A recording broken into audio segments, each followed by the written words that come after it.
So when I was younger, I found out that chicken that I ate was the same as my granddad's pet chickens when one of the kids at school said to me, do you know that's the same thing?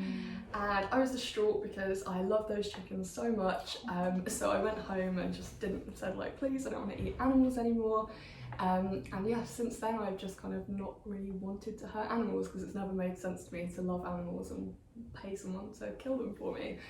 So as I got older, I was vegetarian, and then at uni I came across a video of a calf being taken away from their mum in the dairy industry, and it was very traumatic. And I was saying to these guys earlier, I at the time didn't understand how easy veganism was, and it probably wasn't that easy back then.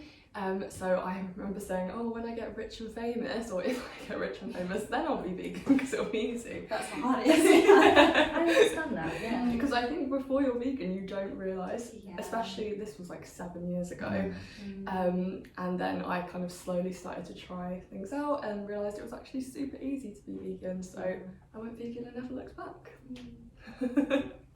Sharing circle.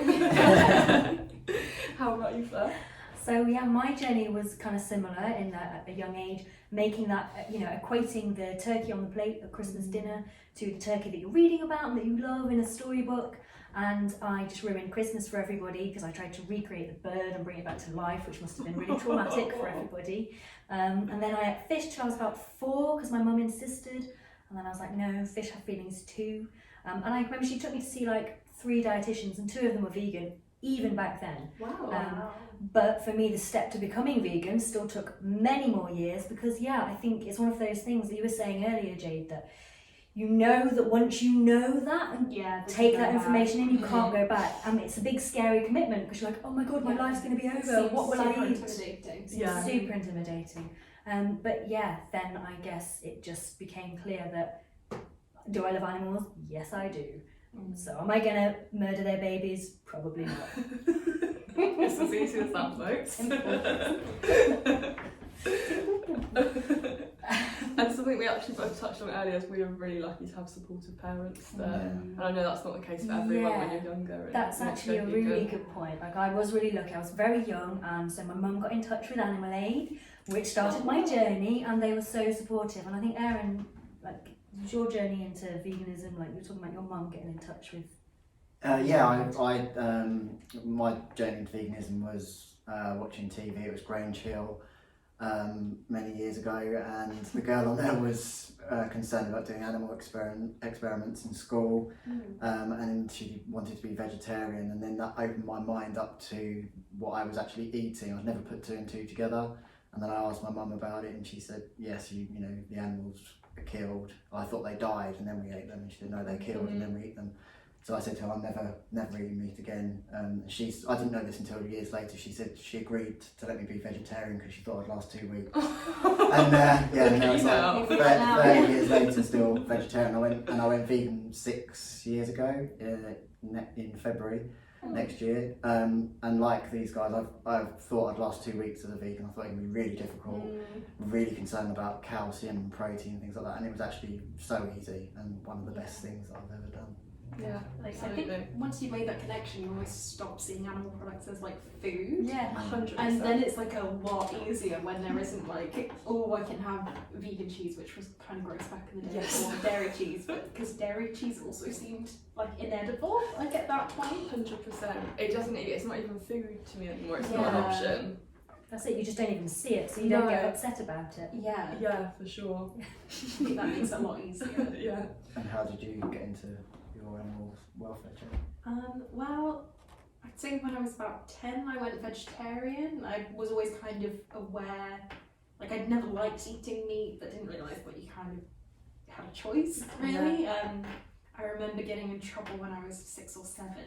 I was with a childminder in the summer holidays, and I told her daughter that the pigs we'd seen in the back of a lorry being delivered to a butcher's earlier in the day were the same as the pork pie she was eating.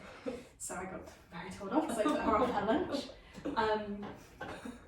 So I was veggie from 10, and when I was 20 at university, I came across some documentaries on Netflix, and it was like I was kind of explaining to you guys earlier, it was kind of I knew that once I watched these and found out the truth, which I feel like I already kind of knew deep down, I knew there was going to be no going back, so I kind of like danced around it a bit. I was a bit scared to watch them, but then I started quite like gently and watched Vegucated on Netflix, and then a couple of others. Then I switched to organic dairy and eggs because I thought that was better, and then found out more information that there really aren't that many differences.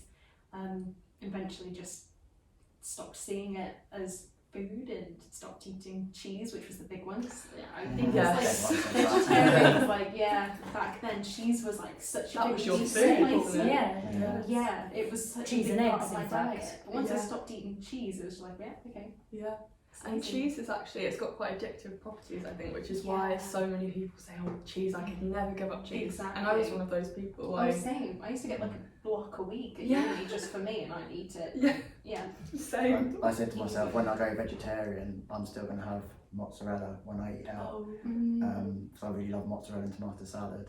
But about 3 weeks into trying the diet, it just like seemed like repulsive to me. Now I just couldn't eat it. Like it just makes Well, me I've feel had ill. accidentally dairy in like a drink before at like one of the coffee shops, and I could just tell immediately because it comes off like a film on my mouth. Yeah, it does. It's really If strange. you accidentally have a coffee with it in and you're like, you can taste it and it's nasty. Yeah, which is something that you used to love. It's just crazy how your taste buds change. Yeah, totally. And I think that's something probably for anyone starting their vegan journey. It's Yeah. seen everyone who's vegan probably at some point said, I could never be vegan. And then 100%. here we all are. Definitely. And also, like you were saying, Erin, I think sometimes when I went as well, I was like, well, you know what, I'm going to, like, and I wasn't hard on myself. If I accidentally ate something, or if something was, say, going to go to waste and be thrown away, I wouldn't buy it, because I was like, no, I can't fund it.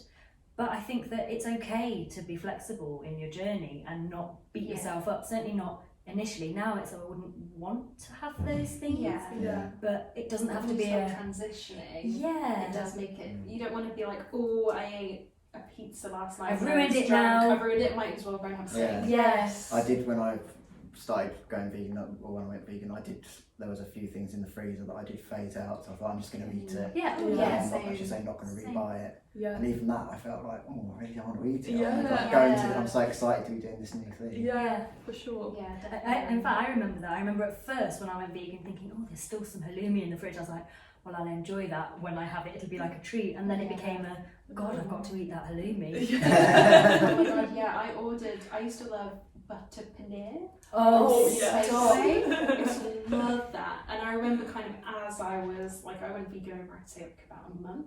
I was back home visiting my parents and they weren't too on board with the whole vegan thing. So I just ordered my favourite, which was the butter paneer. And I really did not enjoy it. And I was kind of like, right, this is going to be my last one. Yeah. And I was just like, you know, this isn't that great. It's really Yeah. not worth it. Yeah. Like, now I have all this information. Yeah, when you know And it what really led to made it. me like, I've never like craved that meal since, you know. That's I so good.